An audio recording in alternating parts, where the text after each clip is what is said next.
الحمد لله رب العالمين والصلاة والسلام على سيد المرسلين وعلى آله وأصحابه أجمعين. أما بعد فأعوذ بالله من الشيطان الرجيم. بسم الله الرحمن الرحيم. ألا إن أولياء الله لا خوف عليهم ولا هم يحزنون الذين آمنوا وكانوا يتقون لهم البشرى في الحياة الدنيا وفي الآخرة. وقال النبي صلى الله عليه وسلم: من آذى لي وليا فقد آذنته بالحرب أو كما قال عليه الصلاة والسلام. میرے محترم دوست اور بزرگوں، گزشتہ کل مغرب اور عشاء کی نماز میں ہم نے دیکھا کہ ایک بہت بڑی جماعت لوگوں کی مسجد کے اندر آئی ہوئی ہے اور مسجد بھری ہوئی ہے. میں کسی ساتھی سے پوچھا کہ آخر بات کیا ہے آج، تو اس ساتھی نے بتایا کہ آج بڑی رات ہے. پھر میں نے پوچھا کہ بڑی رات کیوں ہے، تو اس نے بتایا کہ آج 11ویں شریف ہے، یعنی شیخ عبد القادر جیلانی رحمۃ اللہ علیہ کی وفات جو ہوئی تھی اس کی 11ویں شریف.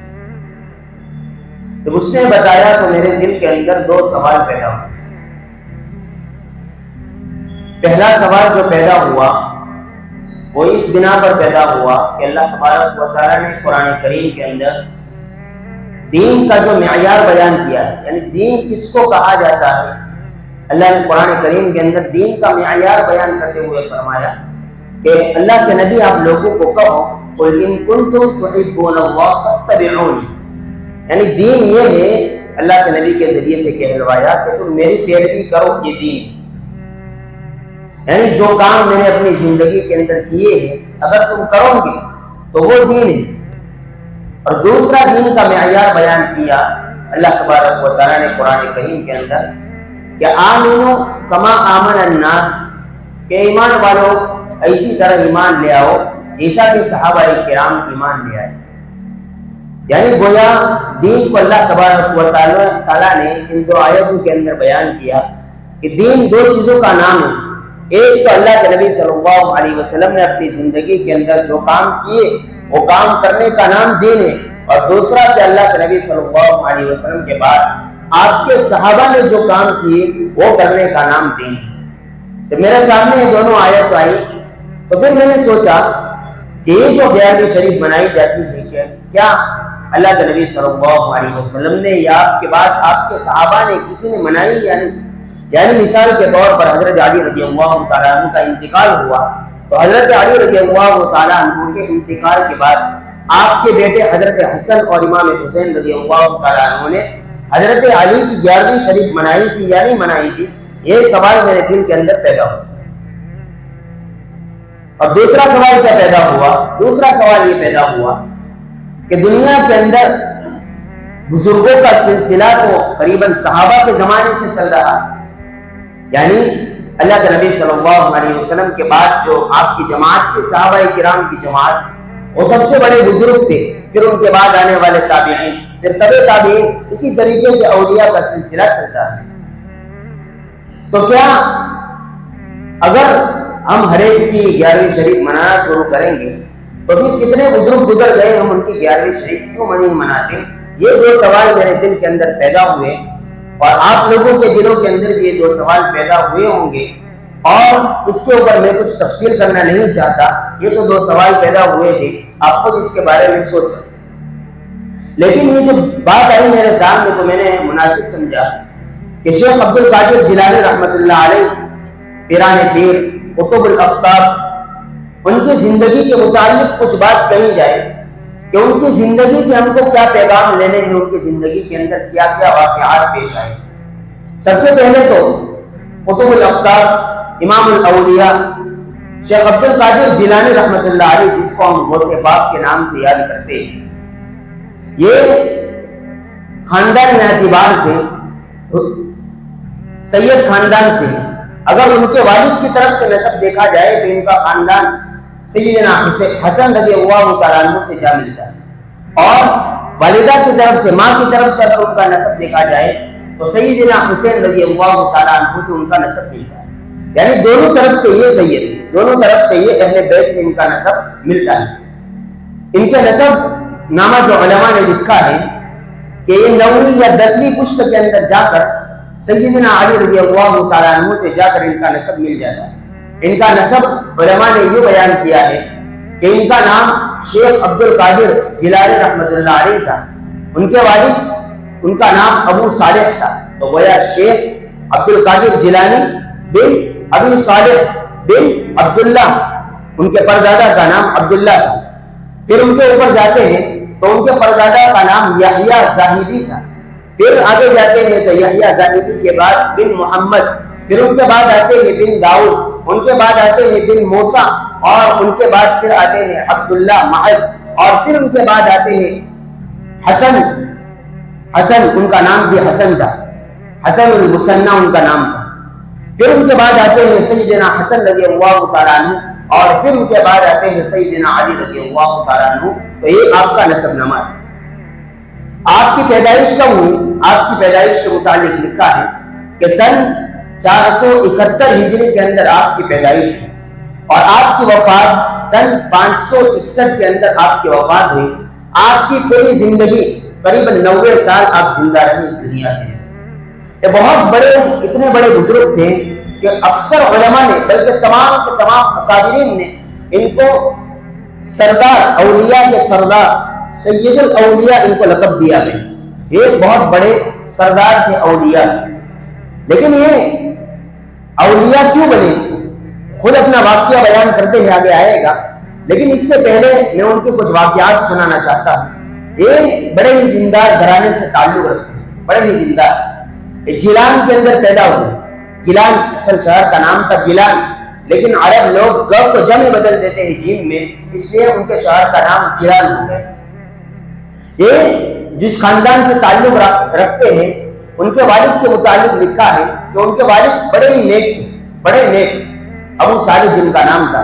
ایک مرتبہ جا رہے تھے، راستے کے اندر روزے سے تھے، دیکھا کہ ایک نہر کے اوپر، نہر کے اندر ایک پھل سیب تھا، وہ چلتا ہوا پانی کے اندر تیرتا ہوا آ رہا ہے. انہوں نے بہت بھوک تھی، افطار کا وقت تھا، اٹھا کر اپنے منہ کے اندر ڈال دی. پھر خیال آیا دل کے اندر کہ یہ سیب تو میں نے کھایا ہے، لیکن یہ کس کا تھا؟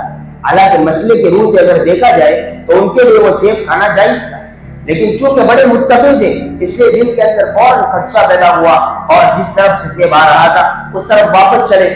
جاتے جاتے راستے کے اندر دیکھا کہ ایک باغ ہے بڑا، اور اس کی ٹہنیاں وہ نہر کے اندر لٹک رہی ہیں. مالک کو جا کر پوچھا کہ اس طریقے سے میں نے آپ کے درخت کا پھل کھا لیا ہے، مجھے معاف کر دو. اب جس کے پاس گئے کہ وہ سمجھ گئے کہ یقیناً یہ کوئی اللہ والے، تبھی انہوں نے آ کر مجھ سے اجازت لی. انہوں نے کہا کہ ٹھیک ہے، میں آپ کو معاف کر دیتا ہوں، لیکن آپ کو 2 شرطیں رہے گی. اگر 2 شرطیں میری مانو گے تو میں آپ کو معاف کروں گا. پہلی شرط انہوں نے یہ لگائی کہ کچھ مدت تک، کچھ سالوں تک میرے وہاں آپ کو کام کرنا پڑے گا. انہوں نے کہا کہ ٹھیک ہے، میں آپ کا کام کرنے کے لیے تیار ہوں. جب وہ سال پورے ہو گئے مزدوری کی، انہوں نے دوسری شرط رکھی کہ دوسری شرط میری یہ ہے کہ میری ایک لڑکی ہے، اور لڑکی ایسی ہے کہ پیر سے معذور ہے، آنکھ سے معذور ہے، نابینا ہے، ہاتھ سے بھی معذور ہے، ہر طریقے سے معذور ہے. ایسی لڑکی سے آپ اگر نکاح کریں گے تو میں آپ سے آپ کا یہ گناہ معاف کروں گا. انہوں نے کہا کہ ٹھیک ہے، میں آپ کے اس لڑکے سے نکاح کرنے کے لیے بھی تیار ہوں. انہوں نے نکاح بھی کر لیا. لیکن رات کے وقت جب عورت کو ملنے کے لیے گئے تو دیکھا کہ ایک حسین و جمیل عورت ان کے سامنے بیٹھی ہوئی. باہر آ گئے، لا حول ولا قوت الا باللہ پڑھتے ہوئے، اور آ کر اس کے باپ سے کہا، اس مالک سے، کہ آپ نے کوئی دوسری لڑکی دے دی ہے؟ آپ تو کہہ رہے ہیں کہ میری لڑکی آنکھ سے معذور ہے، ہاتھ سے معذور ہے، پیر سے معذور ہے. انہوں نے کہا کہ یقیناً بات یہ ہے کہ میری بیٹی نے آج تک کسی نامحرم کو نہیں دیکھا، اس لیے میں نے کہا تھا کہ آنکھ سے معذور ہے، اور آج تک کسی غلط راستے کی طرف نہیں چلی، اس لیے میں نے کہا تھا کہ پیر سے معذور ہے، اور آج تک کسی غلط چیز کو ہاتھ نہیں لگایا، اس لیے میں نے کہا تھا کہ وہ ہاتھ سے معذور ہے، اور آج تک کسی غلط بات کو نہیں سنا، اس لیے میں کہہ رہا تھا کہ وہ کان سے بھی معذور ہے. پھر ان کا نکاح ہو گیا، اور ان کے نکاح کے نتیجے میں جو لڑکا پیدا ہوا انہیں کا نام شیخ عبد القادر جیلانی رحمۃ اللہ علیہ. علماء نے یہاں پر ایک بات لکھی ہے کہ جب والدین، ماں باپ جب نیک ہوتے ہیں تو ان کے پیٹ سے پیدا ہونے والی اولاد خود بخود نیکی پیدا ہوتی ہے. آج ہمارا حال یہ ہے کہ باپ تو جو کرنا ہے وہ کرتا رہے، اللہ کی نافرمانی کھلے عام کرتا رہے، گناہوں کے اندر پورے دن ملوث رہے، نمازوں کو چھوڑتا رہے اور اللہ کو ناراض کرتا رہے، جتنے حرام کام کرنے کے وہ کرتا رہے، اور یہ سارے حرام کام کرنے کے باوجود باپ یہ چاہتا ہے کہ میرا بیٹا یہ شیخ عبد القادر جیلانی جیسا پیدا ہو، میرا بیٹا غوث عالم جیسا پیدا ہو، میرا بیٹا عبد القادر جیلانی اور بڑے بڑے اولیاء جیسا پیدا ہو۔ یہ باپ کی یہ تمنا ہوتی ہے، تو اس طریقے سے باپ کی تمنا پوری نہیں۔ اگر باپ یہ چاہتا ہے کہ میری اولاد نیک پیدا ہو تو اس کو چاہیے کہ پہلے خود نیک بنے، خود پہلے اللہ کا فرمانبردار بنے۔ اگر باپ نیک بنے گا تو خود بخود اس کے پیٹ سے پیدا ہونے والی اور اس کے تحت پرورش پانے والی جو اولاد ہوگی وہ خود بخود نیک بنے گی۔ آج ایک ماں جس طریقے میں نافرمانی کرنی ہو کرتی رہے اور یہ تمنا کرتی رہے کہ میرے پیٹ سے پیدا ہونے والے بچی جو ہے وہ رابعہ بصریہ بنے، تو کبھی بھی بن سکتی نہیں ہے۔ کیوں؟ اللہ کا یہ قانون ہے کہ انسان جیسا درخت لگاتا ہے، اگر سیب کا درخت لگاتا ہے تو اس کے اوپر سیب اگتے ہیں، اگر پھل کا درخت لگاتا ہے اس کے اوپر پھل اگتے ہیں، اور اگر کانٹے دار درخت لگاتا ہے تو اس کے اوپر کانٹے اگتے ہیں۔ تو ہماری مثال بھی یہی ہے کہ باپ کی مثال ایک درخت کی ہے اور بیٹے کی مثال اس کے اوپر لگنے والی پھل کی۔ اگر درخت اس نے کانٹے کا لگایا اور پھل کی امید لگائے بیٹا ہے تو یہ کبھی بھی اس کی تمنا پوری نہیں ہوگی۔ ایک ٹنکی ہے، ٹنکی کے اندر پانی بھرا ہوا ہے، اب اس کے اندر جیسا پانی بھرا ہوگا نل کے ذریعے سے وہی پانی نیچے آئے گا۔ اگر گدلا اور میلا پانی ٹنکی کے اندر بھرا ہوا ہے تو نل کے ذریعے سے پانی میلا آئے گا، اور اگر صاف شفاف پانی ٹانکے کے اندر بھرا ہوا ہے تو نل کے ذریعے سے آنے والا پانی بھی صاف شفاف ہوگا۔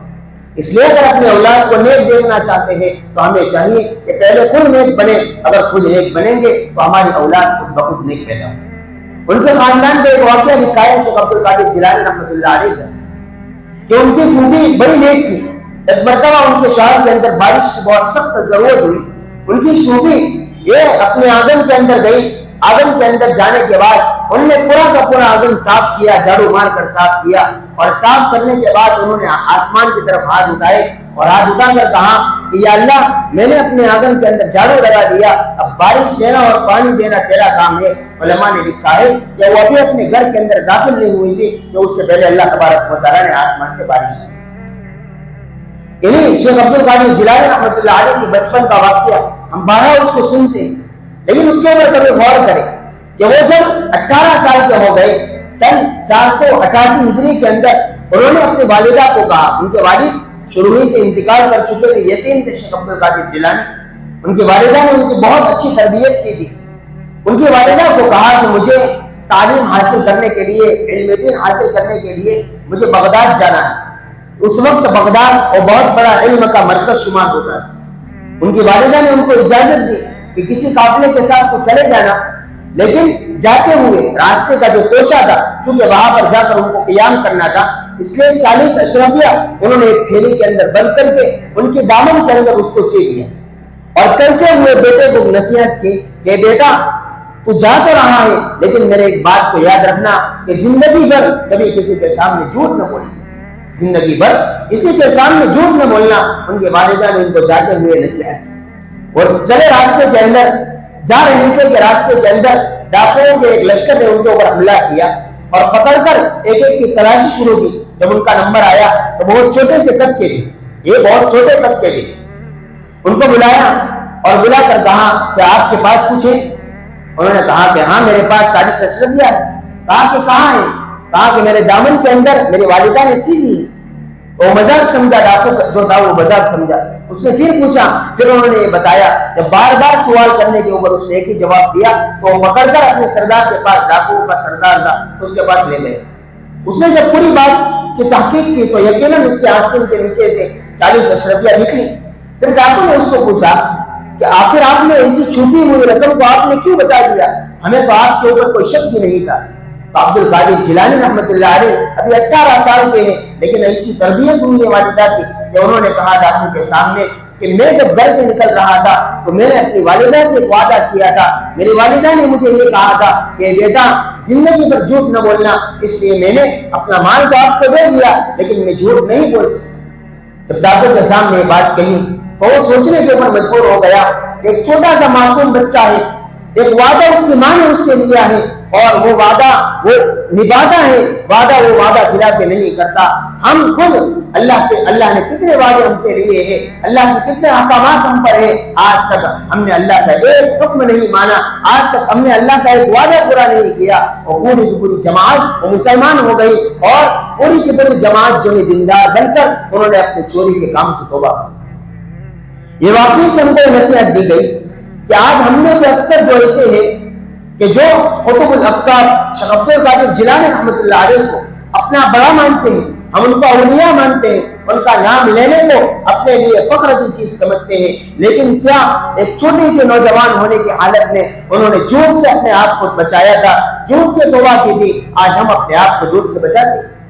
آج تو بڑا سے بڑا انسان ہو جائے، جھوٹ بولے بغیر اس کا دین پورا نہیں، جھوٹ بولے بغیر اس کا کاروبار نہیں چلتا، تو لہذا ہم اپنے آپ کو جھوٹ سے بچائے۔ ان کے واقعے سے ہمیں یہ سبق لینے کی ضرورت ہے۔ ان کا ایک واقعہ اور بھی لکھا ہوا ہے کہ ایک مرتبہ یہ بڑے شاہانہ خاندان سے تھی، بعد میں اللہ تبارک و تعالیٰ نے ان کو بڑے ہی ثروت عطا کی، بڑے ہی مالدار بنائے، لیکن پہلی کی جو زندگی تھی وہ خود بیان کرتے اپنی زندگی کے متعلق کہ میری حالت ایسی تھی کہ جب میں بغداد تشریف لے گیا، بغداد جانے کے بعد 40 سال میرے ایسے گزرے ہیں، 40 سال کہ میں نے عشاء کی نماز سے اور عشاء کے وضو سے میں نے فجر کی نماز پڑھی، عشاء کے وضو سے میں نے فجر کی نماز پڑھی ہے، یعنی رات بھر وہ سوتے نہیں تھے، رات بھر عبادات کے اندر مشغول تھے۔ اور خود فرماتے ہیں کہ میرے 15 سال ایسے گزرے ہیں کہ میں نے 15 سال رات کو عشاء کے بعد میں کھڑا ہو جاتا تھا نوافل پڑھنے کے لیے، اور صبح کے صادق تک میں پورا کا پورا قرآن کریم ایک رات کے اندر ختم کرتا تھا، پورا قرآن ایک رات کے اندر خود شیخ عبد القادر جیلانی رحمۃ اللہ علیہ پورا کرتے تھے۔ اور خود فرماتے ہیں کہ میں 25 سال میری زندگی کے ایسے گزرے کہ میں عراق کے جنگلوں کے اندر چلا جاتا تھا، اور وہاں پر جب جاتا تو میرے پاس کھانے کے لیے کوئی چیز نہیں ہوتی تھی، کئی دن ایسے گزرتے تھے کہ میں روزے سے رہتا تھا، اور درمیان میں کئی دن ایسے گزرتے تھے کہ مجھے کھانے کے لیے کوئی چیز میسر نہیں ہوتی۔ ایک مرتبہ کا واقعہ ہے، اور خود واقعہ بیان کرتے ہیں کہ جب میں بغداد تشریف لے گیا اور میرے والدہ نے 40 اشرفیاں دی تھی، وہ کچھ مدت گزری تو 40 کی 40 اشرفیاں ختم ہو گئی۔ ختم ہونے کے بعد میری والدہ نے کچھ سال گزرنے کے بعد کچھ اشرفیاں اور کچھ مال انہوں نے میرے لیے کسی کے ساتھ انہوں نے بغداد بھیجوایا۔ اور اس وقت ان کی حالت یہ تھی عراق کے اندر کہ بھوک سے اتنے بیچار ہو گئے تھے، اور بھوک نے ان کو اتنا ستایا تھا، لیکن ان کی غیرت اس بات کو گوارا نہیں کرتی تھی کہ کسی کے سامنے جو ہے ہاتھ پھیلائے، کسی کے سامنے ہاتھ پھیلانے کے وہ تیار نہیں ہوتے۔ فرماتے ہیں کہ ایک مرتبہ ایسا ہوا کہ جنگل کے اندر میں بیٹھا ہوا تھا، میرے قریب کے اندر ایک شخص آ کر بیٹھا اور اچھا سا گوشت وہ کھا رہا تھا، اور میں اس کی طرف دیکھ رہا تھا کہ میری بھوک بڑی سخت تھی، اور وہ کھائے جا رہا تھا میرے سامنے۔ جب وہ نوالا منہ کے اندر ڈالتا تھا تو میرے دل کے اندر یہ تمنا ہوتی تھی کہ کاش میں بھی اس کے پاس جا کر کھا لیتا، لیکن جیسے ہی دل کے اندر یہ خواہش ہوتی فوراً میں اپنے دل کی طرف متوجہ کرتا کہ نہیں عبد القادر، تجھے کسی کا مال کھانے کی اجازت نہیں ہے، تجھے کسی کے سامنے اپنا ہاتھ نہیں پھیلانا۔ یہ سوچتا تھا اور میں نے پھر اپنے دل کو قسم دی کہ قسم ہے تجھے کہ میں کسی کا مال نہیں کھاؤں۔ اب یہ قسم دی تھی، فوراً وہ سامنے والا شخص قریب کے اندر آیا اور آ کر کہنے لگا کہ لو میرے اس کھانے میں سے کھاؤ۔ شیخ عبد القادر کہتے ہیں کہ میں کھانے کی تو بڑی تمنا تھی، بھوک بھی بڑی سختی کی لگ رہی تھی، لیکن میں نے ایک وعدہ کر لیا تھا دل سے، میں نے اس سے کہا کہ میں نہیں کھاؤں گا۔ اس نے مجھے قسم دے کر کہا کہ آپ کو کھانا پڑے گا، میں نے منع کر دیا، 2 بار صرف بار اس نے قسم دے کر کہا کہ آپ کو کھانا پڑے گا، چنانچہ میں نے اس میں سے تھوڑا سا کھانا کھا لیا۔ تھوڑا سا کھانا کھایا تھا، کھانے کے بعد پھر اس شخص نے مجھ سے پوچھا کہ آپ کون ہیں، آپ مجھے بتائیں، آپ کہاں کے رہنے والے ہیں؟ چنانچہ میں نے اس کے سامنے بتایا کہ میں اس طریقے سے جیلان کا رہنے والا ہوں اور بغداد میں تعلیم حاصل کرنے کے لیے آیا ہوا۔ فرمایا کہ ٹھیک ہے کہ میں بھی جیلان کا رہنے والا ہوں۔ وہ سامنے والے ساتھی تھے، کہنے لگے کہ میں بھی جیلان کا رہنے والا ہوں اور میں بھی اس طریقے سے آیا ہوا ہوں، اور ایک شخص ایک شخص ہے جس کا نام عبد القادر ہے، میں اس کی تلاش کے اندر ہوں کہ ان کے والدہ نے میرے ساتھ یہ ہدیہ بھیجا ہے رقم دے کر، اور یہ رقم میں لے کر اس کو پورا کا پورا بغداد کے اندر گھوما، مجھے کہیں نہیں ملے وہ شخص، اور میں بڑا بھوک نے مجھے بہت ستایا، اور میں مرنے کے جب قریب ہو گیا تو وہ امانت جو میرے پاس تھی اس میں سے میں کچھ گوشت خریدا اور وہ گوشت لے کر میں آپ کے سامنے کھا رہا ہوں۔ یعنی وہ جو گوشت شیخ عبد القادر جیلانی رحمۃ اللہ علیہ نے جو کھایا تھا جنگل کے اندر، وہ گوشت کبھی انہی کے پیسوں سے خریدا ہوا تھا، ان کو پتا نہیں تھا۔ جب ان کے سامنے واقع آیا تو انہوں نے اللہ کا شکر ادا کیا کہ اللہ تیرا شکر ہے کہ تو نے میرا ہاتھ کسی کے سامنے نہیں پھیلانے دیا۔ تو یہ ان کی زندگی کا واقعات۔ اور شیخ عبد القادر جیلانی رحمۃ اللہ علیہ جہاں بہت بڑے صوفی تھے، بہت بڑے ولی تھے، وہاں پر وہ بہت بڑے عالم بھی تھے، بہت بڑے عالم تھے، اتنے بڑے عالم تھے۔ ایک مرتبہ فرماتے کہ میں جنگل کے اندر بیٹھا ہوا تھا کہ جنگل کے اندر نماز پڑھ رہا تھا اور سلام پھیرنے کے قریب ہوا کہ اسی وقت ایک بادل نے آ کر میرے اوپر سایہ کر دیا، اور جس درخت کے نیچے میں نماز پڑھ رہا تھا وہ پورا کا پورا درخت روشن ہو گیا۔ میں نے سلام پھیری تو بادل کے اندر سے آواز آئی کہ اے عبد القادر تو نے میری بہت عبادت کر لی۔ کیا آواز آئی؟ کہ تو نے میری بہت عبادت کر لی، آج سے جو ہے سارے کے سارے فرائض تیرے اوپر سے ہم معاف کر دیتے ہیں، تیرے اوپر سے ہم معاف کر دیتے ہیں۔ اب ہمارے جیسا کوئی ہوتا تو فوراً سنتا کہ ہاں واقعہ ایسا ہی ہے کہ اللہ نے سارے کے سارے فرائض میرے سے معاف کر دیے، اپنے نماز کی ضرورت ہے، میں روزے کی ضرورت ہے۔ لیکن چونکہ وہ تو بہت بڑے ولی تھے اور بہت بڑے عالم تھے، انہوں نے فوراً یہ بات کہی کہ نہیں، لا حول ولا قوت الا باللہ، یہ بادل کے اندر میرا رب کی آواز نہیں ہے، یہ شیطان کی آواز ہے، یہ شیطان کی آواز ہے۔ یعنی شیطان نے آ کر ان کو پھنسانے کی کوشش کی تھی اپنے جان کے اندر۔ فوراً انہوں نے لا حول ولا قوت الا باللہ پڑھا۔ جب انہوں نے لا حول ولا قوت الا باللہ پڑھا تو شیطان نے دوسرا وار کیا ان کے اوپر۔ دوسرا وار یہ کیا کہ عبد القادر آپ کے علم نے، چونکہ آپ خالی عبادت گزار نہیں ہے، آپ عبادت گزار کے ساتھ آپ بڑے عالم بھی ہیں، اس لیے آپ کے علم نے آپ کو بچا لیا۔ شیخ عبد القادر جیلانی رحمۃ اللہ علیہ نے کہا کہ نہیں، لا حول ولا قوت الا باللہ، میرے علم کے اندر کیا طاقت ہے کہ میرا علم تیرے داؤ سے بچائے، میرے علم نے مجھے نہیں بچایا، میرے رب نے مجھے بچایا۔ جب دوسری مرتبہ یہ کہا تو شیطان پھر وہاں سے بھاگنے لگا۔ ان کی زندگی کا ایک اور واقعہ لکھا ہے کہ ان کی زندگی کے اندر بے رغبتی بہت تھی، یعنی دنیا سے بے رغبت تھی، دنیا کی طرف ذرا بھی ان کی طلب نہیں۔ اللہ نے اتنا سارا ان کو مال دیا تھا، بعد کی زندگی کے اندر اللہ نے اتنا مال دیا تھا کہ بڑے بڑے جہاز ان کے سمندر کے اندر مال لے کر چلتے ہیں۔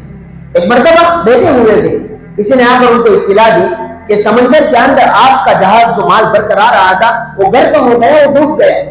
اور فوراً انہوں نے دل کی طرف یہ سر جھکایا اور کہا کہ الحمدللہ۔ وہ شخص چلا گیا، پھر سے آیا اور پھر سے اس نے کہا کہ آپ کا جہاز ڈوب نہیں گیا، وہ تو کسی اور کا جہاز ڈوبا تھا، آپ کے جہاز کے اندر تو آج بہت بڑا نفع ہوا ہے۔ انہوں نے پھر اپنا سر جھکایا اور پھر کہا کہ الحمدللہ۔ اس بازو میں جو شاگرد بیٹھے تھے انہوں نے پوچھا کہ آخر یہ کیا ماجرا ہوا کہ پہلی مرتبہ سامان غرق ہو گیا پھر بھی الحمدللہ کہا، دوسری مرتبہ سامان مل گیا نفع ہوا پھر بھی الحمدللہ کہا۔ شیخ عبد القادر نے بتایا کہ پہلی مرتبہ جو میں نے الحمدللہ کہا تھا وہ میرے دکھ کی وجہ سے نہیں کہا تھا، بلکہ جب میرا سامان غرق ہو گیا تو میں نے اپنے دل کی طرف متوجہ ہو کر دیکھا کہ کیا اتنے بڑے سامان کے نقصان ہونے کی وجہ سے میرے دل کے اندر کوئی غم تو نہیں آیا، یعنی دنیا کی محبت میرے دل کے اندر تو نہیں بیٹھی۔ میں نے دیکھا کہ میرے دل کے اندر ذرا برابر غم نہیں ہے، اس لیے میں نے الحمدللہ کہا۔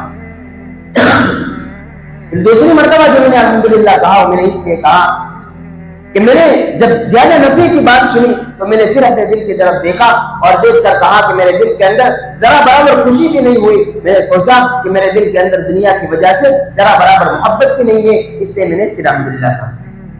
ان کی تاریخ کے اندر، ان کی سیرت کے اندر لکھا ہے کہ وہ خود ارشاد فرماتے تھے کہ اگر میرے پاس 1000 اشرفیہ آ جائے تو میرے پاس ایک دن نہیں گزرے گا کہ میں سارا کا سارا اللہ کے راستے کے اندر کیا کر دوں گا، خرچ کر دوں۔ وہ خود فرماتے تھے کہ میرے ہاتھ کے اندر مجھے ایسا لگتا ہے کہ گویا ایک سوراخ ہے کہ میرے ہاتھ کے اندر مال رکتا ہی نہیں ہے، جیسا ہی مال آتا تھا فوراً اللہ کے راستے کے اندر صدقہ کرتا۔ تو یہ ہوتے تھے ولی، اور یہ ہوتی تھی ولیوں کی صفت۔ آج تو ہم کسی کو بھی اپنا بڑا اور کسی کو بھی اپنا ولی بنا دیتے نہیں۔ ارے قرآن کریم کے اندر اللہ تبارک و تعالیٰ نے جو میں نے خطبے کے اندر آیت پڑھی اس کے اندر اللہ نے فرمایا کہ ولی لوگ جو ہوتے ہیں وہ کیسے ہوتے ہیں؟ فرمایا متقی ہوتے ہیں، گناہوں سے بچنے والے ہوتے ہیں، اللہ کی طرف رجوع کرنے والے ہوتے ہیں۔ اگر ہم کسی کو ولی مان رہے، کسی کو اپنا بڑا مان رہے، اگر وہ گناہوں کے اندر مبتلا ہے تو کبھی بھی وہ ولی نہیں ہو سکتا۔ ولی تو ایسے ہوتے تھے جو دنیا سے بے رغبتی کرتے تھے اور اپنا مال اللہ کے راستے کے اندر لٹانے والے ہوتے۔ آج ہم دیکھتے ہیں کہ یہ جو مزارات بنی ہوئی ہیں، جتنی مزارات ہم دیکھیں گے کہ مزارات کے ارد کئی زمینیں ایسی پڑی ہیں کہ جو وقف ہے۔ اب وہ وقف کس نے کی؟ تو یہی وہ بنے ہوتے تھے کہ جو اپنی زندگی کے اندر زمین، اپنا مال، سب کچھ اللہ کے راستے کے اندر وقف کر کے جاتے تھے، سب کچھ اپنا وقف کر کے جاتے تھے۔ شیخ عبد القادر جیلانی رحمۃ اللہ علیہ نے مرتے وقت ان کا جو یہ جس طریقے سے بڑے عالم تھے، اسی طریقے سے وہ جب بات کرتے تھے، لوگوں کو نصیحت کرتے تھے، تو ایسا سناٹا لوگوں کے اوپر چھا جاتا تھا کہ کئی مرتبہ ایسا ہوتا تھا کہ بیان کرتے کرتے جب بیان پورا ہوتا تھا تو کسی کا اس میں سے ایک آدھ کا انتقال ہو گیا ہوتا۔ یعنی ان کے بات کے اندر نے وہ تاثیر رکھی۔ وہ فرماتے ہیں، ایک مثال دے کر وہ بات سمجھا دے رہے کہ ایک درخت ہے، ایک درخت کے اوپر ایک شخص لٹک رہا ہے اور وہ شخص مظلوم ہے، گناہ کی وجہ سے وہ لٹک رہا ہے، اور ایک بادشاہ اس کے اوپر نگاہ رکھا کر بیٹھے ہوا ہے اور بادشاہ انتظار کر رہا ہے کہ کب وہ آئے اور کب اس کو مارو۔ اتنے میں دوسرا شخص آتا ہے جو خود کمزور ہے اور مدد کا محتاج ہے۔ اب آنے کے بعد وہ کس سے مدد طلب کرے گا؟ کیا وہ درخت کے اوپر جو گنہگار لٹک رہا ہے یا جو خود کمزور ہے اس سے مدد طلب کرے گا، یا وہ بادشاہ جو آسمان کے اوپر یا اوپر سے دیکھ رہا ہے اس کے بعد مدد طلب کرے گا؟ مثال دینے کے بعد انہوں نے سمجھایا کہ اسی طریقے سے ہم لوگوں کی مثال ہے کہ دنیا کے اندر جتنے لوگ آئے اور دنیا کے اندر جتنے لوگ ہیں، سارے کے سارے لوگوں کا حال یہ ہے کہ سب گنہگار ہیں اور سب کو ایک دن اللہ کے سامنے حاضر ہونا ہے۔ اگر ہمیں کسی سے مدد حاصل کرنی ہے، مدد طلب کرنی ہے، تو وہ اللہ کی ذات ہے کہ اسی سے مدد طلب کرے، اور دنیا کے اندر کسی سے مدد طلب کرنے کا ہمیں اللہ نے اختیار نہیں دیا۔ حتیٰ کہ اللہ کے نبی صلی اللہ علیہ وسلم سے بھی اگر کوئی مدد طلب کرتا ہے، ان سے کوئی حاجت مانگتا ہے، تو اس کے لیے یہ بھی ناجائز ہے۔ ان کے وسیلے سے مانگنا یہ جائز ہے، اولیاء کے وسیلے سے مانگنا یہ جائز ہے، لیکن براہ راست اللہ کے نبی سے مانگنا یہ کسی بھی صورت کے اندر جائز نہیں ہے۔ ایک مسئلہ میں آخر کے اندر بتا کر بات پوری کرتا ہوں کہ بہت سی مرتبہ ہم نے دیکھا ہے کہ جب ہم کھڑے ہوتے ہیں یا بہت سی مرتبہ جب کوئی مشقت والا کام کرتے ہیں تو ہم اپنی زبان سے کہتے ہیں یا اللہ، کھڑے ہوتے وقت کیا کہتے ہیں؟ یا اللہ۔ لیکن کچھ لوگوں کو ہم نے یہ بھی دیکھا ہے کہ کچھ لوگ کھڑے ہوتے وقت کہتے ہیں یا غوث اعظم۔ یہ سنا بہت سے لوگ کہتے ہیں۔ ابھی کیوں کہتے ہیں؟ وہ اس لیے کہتے ہیں کہ ان کو معلوم نہیں ہے، جب بات معلوم ہو جائے گی تو انشاءاللہ پھر کہنا چھوڑ دیں۔ اس کا معنی کیا ہوتا ہے؟ یا اللہ کا معنی ہوتا ہے انصر یا اللہ، یا اللہ کی میری مدد فرما۔ اسی طریقے سے جب وہ کہتے ہیں غوث اعظم تو وہ کہتے ہیں انصر یا غوث اعظم، اے غوث اعظم آپ ہماری مدد فرما۔ اللہ تبارک و تعالیٰ نے قرآن کریم کے اندر فرمایا کہ مدد مجھے سے طلب کرو، میرے علاوہ کوئی اور ذات نہیں ہے کہ جس سے مدد طلب کی جائے، لہذا اب سے ہمیں ہر کام کے اندر صرف اور صرف اللہ ہی کی مدد طلب کرنی چاہیے۔ بیٹھتے اٹھتے اگر کسی کا نام لینا ہو تو وہ اللہ ہی کی ذات ہے، وحدہ لا شریک ہے، اسی کا نام لینا چاہیے اور اسی سے مدد طلب کرنی چاہیے۔ اللہ تبارک و تعالیٰ کہی ہوئی باتوں پر عمل کرنے کی توفیق عطا فرمائے۔ وآخر دعوانا الحمدللہ۔